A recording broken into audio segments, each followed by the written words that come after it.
teringat kisah seorang ibu di Mesir. Ini kisah nyata dan terjadi sekitar 20 tahun yang lalu lah di Mesir. Jadi ada seorang ibu janda dengan satu anak bayi dan tidak ditinggali apa-apa oleh suaminya. Suaminya meninggal dalam keadaan miskin. Dan ibu ini juga keluarga besarnya orang miskin semuanya. Tidak ada yang mampu. Akhirnya setelah dia menjadi janda, dia kerjanya ganti-ganti. Kadang jadi pembantu di rumah orang, kadang di pasar, segala macam. Pokoknya nggak punya pekerjaan tetap untuk bisa menafkahi bayinya. Baru sekitar sebulan ditinggalkan suaminya, bayinya sakit keras, panas tinggi, panas luar biasa. Terus panas tinggi, mau dibawa ke rumah sakit, nggak punya biaya, beli obat aja nggak ada duit, makan aja belum hari itu. Hanya dikasih minum air putih, dikompres, kasih minum air putih, dikompres, sambil menangis. Bayinya terus menangis panjang hari, sampai malam hari bayinya berhenti menangis karena sudah lelah. Capek seharian nangis, akhirnya ketiduran. Bayinya tidur. Ketika bayinya tidur, jam 12 malam, ibu ini dalam keadaan bingung. Beliau kemudian berwudu, kemudian sholat 2 rakaat. Setelah selesai sholat 2 rakaat, ibu ini berdoa kepada Allah, Robbi, saya ini adalah perempuan yang tidak punya wali, tidak punya suami, tidak ada yang menafkahi saya.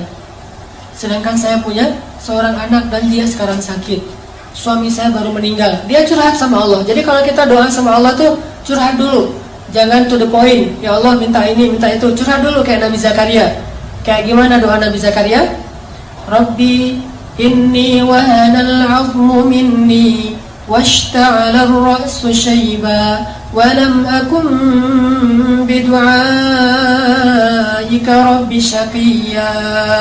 Rabbi, tulang saya sudah lemah, rambut saya sudah putih. Curhat dulu masalah kita apa. Dia curhat kepada Allah tentang masalahnya. Dia nggak punya uang untuk beli obat, nggak punya nafkah, bahkan hari ini makan juga belum. Terus dia bilang di akhir doanya, Rabbi, aku pasrahkan hidupku ini kepadamu. Aku serahkan urusan masalahku ini kepadamu. Berilah jalan keluar kepadaku dan anakku, wahai Allah. Dia berdoa kepada Allah, minta diberikan jalan keluar. Akhirnya pas habis berdoa, tiba-tiba ada orang yang ketuk pintu rumahnya. Assalamualaikum.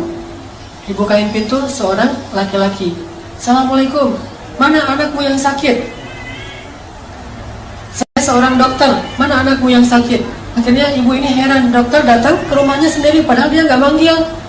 Ditunjukin, dokter ini meriksa bayi itu, diperiksa sama dokternya. Setelah diperiksa, dibuatkan resep obat. Terus dokternya bilang kepada ibu, nih resep obatnya, silakan dibeli obatnya di apotek segera. Ini kasihan anaknya udah terlalu panas dan harus segera diberikan obat. Terus saya mau pulang, silakan diselesaikan administrasi, minta bayar. Ibu ini bingung pas dokternya minta bayaran. Kata ibu ini, dokter, saya nggak punya uang. Terus dokternya bilang, terus kalau ibu nggak punya uang, ngapain ibu telepon saya? Tengah malam jam 1 malam nelfon saya. Kata ibu ini, saya tidak telepon dokter. Terus dokternya keluarin kertas alamat. Ini benar nggak nih alamat rumah ini? Tadi yang nelfon soalnya nyebutin alamatnya ini nih. Kata ibu, benar ini alamat rumah saya. Terus mana laki-laki yang tadi nelfon?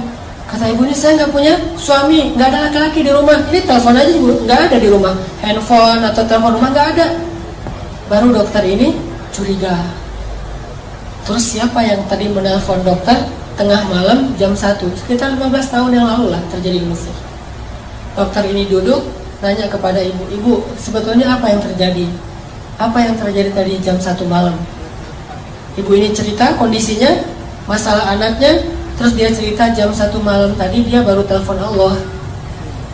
Dia sholat 2 rakaat, dia berdoa kepada Allah. Entah gimana ceritanya, entah malaikat, entah manusia, pokoknya Allah alam, Allah yang mendatangkan dokter itu ke rumahnya. Mendengar cerita ini, dokternya merinding, terharu. Akhirnya datang lagi periksa lebih serius lagi bayinya. Terus keluar cari obat sendiri dokternya ke apotek. Datang lagi kasih obat, kemudian ngasih lagi hadiah untuk keluarga ini untuk 1 bulan. Dan sejak saat itu dokter ini suka memberikan nafkah rutin kepada keluarga ini setiap bulan. Dan kadang-kadang dipanggil ke rumah untuk bantu-bantu di rumahnya. Artinya Allah punya banyak cara untuk membantu hambanya. Panggil aja Allah Subhanahu wa ta'ala.